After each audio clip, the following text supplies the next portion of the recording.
Good to be with you. I'm Katie Tur. As we speak, we are expecting more hostages to be released, including potentially one American.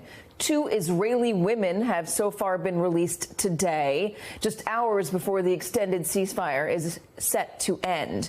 That is unless there is a deal to keep it going. It is a precarious situation. Hamas is claiming 3 of the captives have died, a mother and her 2 young sons, a 4-year-old and a 10-month-old. The IDF cannot yet confirm if that is true. Hamas has made claims like this before that have turned out not to be true, after all.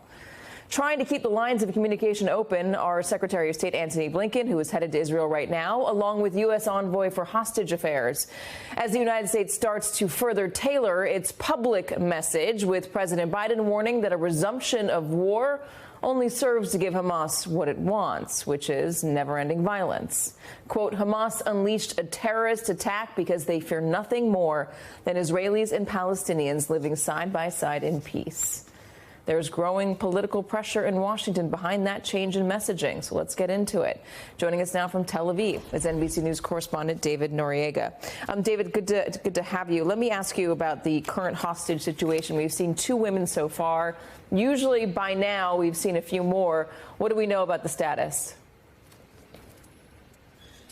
Yeah, Katie. So we know that those 2 hostages are now safely in Israeli territory in the hands of the IDF. But you're right, this is quite unusual. Within the context of the first 5 days of the ceasefire, we saw the entire group of hostages to be released on any given night, released at the same time.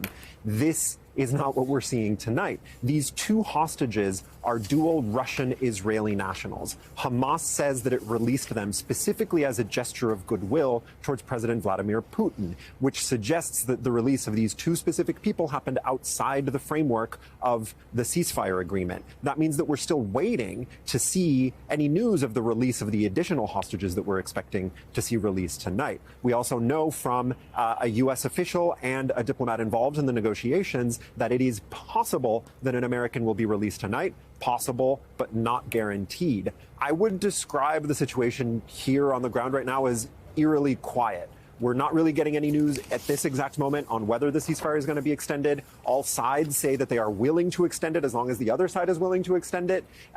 For how long, we don't know. We are not seeing any news yet of the remainder of the hostages, and yet we're about 2 hours away from the midnight deadline at which this temporary truce is supposed to expire. So we're all paying very close attention to what happens next and what exactly it means for, the next 24, 48 hours, etc.